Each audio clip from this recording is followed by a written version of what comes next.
Famous story channel में आपका स्वागत है। आइए आज हम आपको सुनाते हैं ज्ञान प्रकाश विवेक की कहानी मोड़। मुकदमा 2 साल तक चला। आखिर पति पत्नी में तलाक हो गया। तलाक के पस मंजर बहुत मामूली बातें थी। इन मामूली बातों को बड़ी घटना में रिश्तेदारों ने बदला। हुआ यूं कि पति ने पत्नी को किसी बात पर 3 थप्पड़ जड़ दिए। पत्नी ने इसके जवाब में अपना सैंडल पति की तरफ फेंका। सैंडल का एक सिरा पति के सिर को छूता हुआ निकल गया। मामला रफा दफा हो भी जाता, लेकिन पति ने इसे अपनी तौहीन समझा। रिश्तेदारों ने मामला और पेचीदा बना दिया। न सिर्फ पेचीदा बल्कि संगीन। सब रिश्तेदारों ने इसे खानदान की नाक कटना कहा। यह भी कहा कि पति को सैंडल मारने वाली औरत ना वफादार होती है ना पतिव्रता। इसे घर में रखना अपने शरीर में मियादी बुखार पालते रहने जैसा है।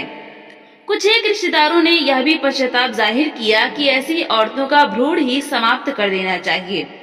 बुरी बातें चक्रवृद्धि ब्याज की तरह बढ़ती हैं। सो दोनों तरफ खूब आरोप उछाले गए। ऐसा लगता था जैसे दोनों पक्षों के लोग आरोपों का वॉलीबॉल खेल रहे हैं। चुनांचे लड़के ने लड़की के बारे में और लड़की ने लड़के के बारे में कई असुविधाजनक बातें कही।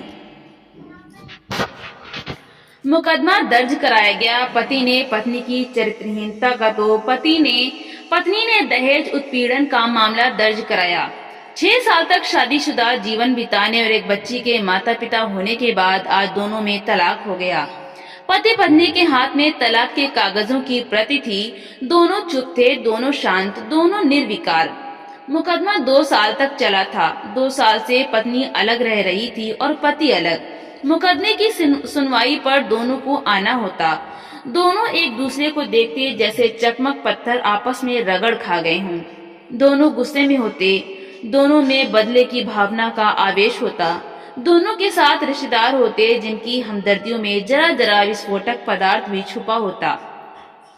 लेकिन कुछ महीने पहले जब पति पत्नी कोर्ट में दाखिल होते तो एक दूसरे को देखकर मुंह फेर लेते, जैसे जानबूझकर एक दूसरे की उपेक्षा कर रहे हों। वकील और रिश्तेदार दोनों के साथ होते। दोनों को अच्छा खासा सबक सिखाया जाता कि उन्हें क्या कहना है। दोनों वही कहते। कई बार दोनों के वक्तव्य बदलने लगते। वो फिर संभल जाते। अंत में वही हुआ जो सब चाहते थे, यानी तलाक। पहले रिश्तेदारों की फौज साथ होती थी, आज थोड़े से रिश्तेदार साथ थे। दोनों तरफ के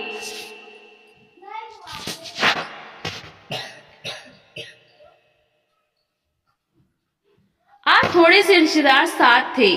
दोनों तरफ के रिश्तेदार खुश थे। वकील खुश थे, माता पिता भी खुश थे। तलाकशुदा पत्नी चुप थी और पति खामोश था। यह महज इत्तेफाक ही था कि दोनों पक्षों के रिश्तेदार एक ही टी स्टॉल पर बैठे, कोल्ड ड्रिंक्स लिया।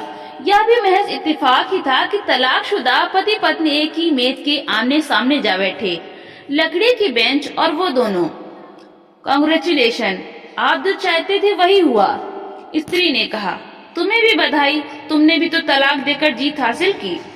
पुरुष बोला, तलाक क्या जीत का प्रतीक होता है? स्त्री ने पूछा। तुम बताओ। पुरुष के पूछने पर स्त्री ने जवाब नहीं दिया। वो चुपचाप बैठे रही। फिर बोली, तुमने मुझे चरित्रहीन कहा था। अच्छा हुआ अब तुम्हारा चरित्रहीन स्त्री से पिंड छूटा। वो मेरी गलती थी, मुझे ऐसा नहीं करना चाहिए था। पुरुष बोला, मैंने बहुत मानसिक तनाव झेला। स्त्री की आवाज सपाट थी, न दुख न गुस्सा। जानता हूँ पुरुष इसी हथियार से स्त्री पर वार करता है जो स्त्री के मन और आत्मा को लुहुलुहान कर देता है। तुम बहुत उज्जवल हो। मुझे तुम्हारे बारे में ऐसी गंदी बात नहीं करनी चाहिए थी। मुझे बेहद अफसोस है, पुरुष ने कहा। स्त्री चुप रही। उसने एक बार पुरुष को देखा। कुछ पल चुप रहने के बाद पुरुष ने गहरी सांस ली। कहा, तुमने भी तो मुझे दहेज का लोभी कहा था। गलत कहा था। पुरुष की ओर देखती हुई स्त्री बोली। कुछ देर चुप रही, फिर बोली, मैं कोई और आरोप लगाती, लेकिन मैं नहीं। प्लास्टिक के कप में चाय आ गई। स्त्री ने चाय उठाई। चाय जरा सी छलकी। गर्म चाय स्त्री के हाथ पर गिरी। सी की आवाज निकली। पुरुष के गले में उसी क्षण ओह की आवाज निकली। स्त्री ने पुरुष को देखा। पुरुष स्त्री को देखे जा रहा था। तुम्हारा कमर दर्द कैसा है? ऐसा ही है, कभी बोरान तो कभी कॉम्बिफ्लेम। स्त्री ने बात खत्म करनी चाहिए। तुम एक्सरसाइज भी तो नहीं करती, पुरुष ने कहा तो स्त्री फीकी हंसी हंस दी। तुम्हारे अस्थमा की क्या कंडीशन है, फिर अटैक तो नहीं पड़े? स्त्री ने पूछा। अस्थमा? डॉक्टर सूरी ने स्ट्रेन मेंटल स्ट्रेस कम करने को कहा है, पुरुष ने जानकारी दी। स्त्री ने पुरुष को देखा, देखती रही एकटक, जैसे पुरुष के चेहरे पर छपे तनाव को पढ़ रही हो। इनहेलर तो लेते रहते हो ना? स्त्री ने पुरुष के चेहरे से नजरें हटाई और पूछा। हाँ, लेता रहता हूँ, आज लाना याद नहीं रहा, पुरुष ने कहा। तभी आज तुम्हारी सांस उखड़ी उखड़ी सी है, स्त्री ने हमदर्द लहजे में कहा। हाँ, कुछ इस वजह से और कुछ, पुरुष कहते कहते रुक गया। कुछ तनाव के कारण, स्त्री ने बात पूरी की। पुरुष कुछ सोचता रहा, फिर बोला। तुम्हें 4 लाख रुपए देने हैं और 6,000 रुपया महीना भी। हाँ, फिर? स्त्री ने पूछा। वसुंधरा में फ्लैट है, तुम्हें तो पता है, मैं उसे तुम्हारे नाम कर देता हूँ। 4 लाख रुपए फिलहाल मेरे पास नहीं है। पुरुष ने अपने मन की बात कही। वसुंधरा वाले फ्लैट की कीमत तो 20 लाख रुपए होगी, मुझे सिर्फ 4 लाख रुपए चाहिए, स्त्री ने स्पष्ट किया। बिटिया बड़ी होगी, 100 खर्च होते हैं, पुरुष ने कहा। वो तुम 6,000 रुपए महीना मुझे देते रहोगे, स्त्री बोली। हाँ, जरूर दूंगा। 4 लाख अगर तुम्हारे पास नहीं है तो मुझे मत देना, स्त्री ने कहा। उसके स्वर में पुराने संबंधों की गर्द थी। पुरुष उसका चेहरा देखता रहा, कितनी सहृदय और कितनी सुंदर लग रही थी।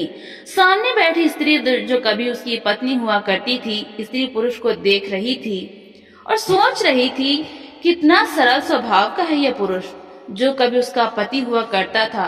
कितना प्यार करता था उससे। एक बार हरिद्वार में जब वो गंगा में स्नान कर रही थी तो उसके हाथ से जंजीर छूट गई। फिर पागलों की तरह वो बचाने चलाया था उसे। खुद तैरना नहीं आता था लॉर्ड साहब को, और मुझे बचाने की कोशिशें करता रहा था। कितना अच्छा है, मैं ही खोट निकालती रही। पुरुष एकटक स्त्री को देख रहा था और सोच रहा था, कितना ध्यान रखती थी। स्टीम के लिए पानी उबालकर जग में डाल देती, उसके लिए हमेशा इनहेलर खरीद कर लाती।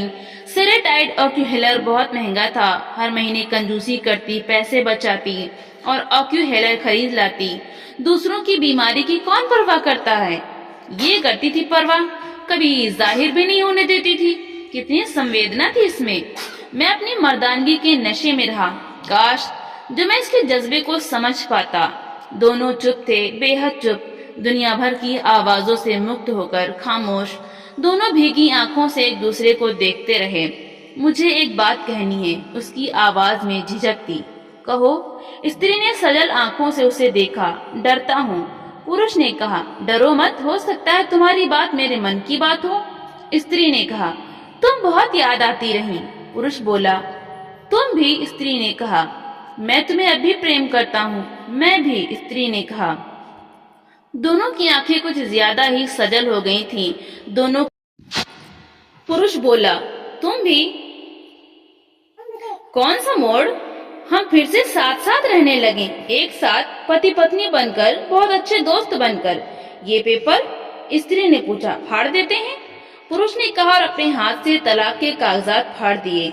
फिर स्त्री ने भी वही किया। दोनों उठ खड़े हुए, एक दूसरे के हाथ में हाथ डालकर मुस्कुराए। दोनों पक्षों के रिश्तेदार हैरान परेशान थे। दोनों पति पत्नी हाथ में हाथ डाले घर की तरफ चले गए, घर जो पति पत्नी का था। तो दोस्तों, आपको ये कहानी कैसी लगी? लाइक करें, शेयर करें और कमेंट करके हमें जरूर बताएं। और इसी तरह की हिंदी साहित्य की कहानियां सुनने के लिए हमारे चैनल को सब्सक्राइब करना बिल्कुल भी ना भूलें। तो मिलते हैं अगली नई कहानी के साथ। बहुत बहुत धन्यवाद।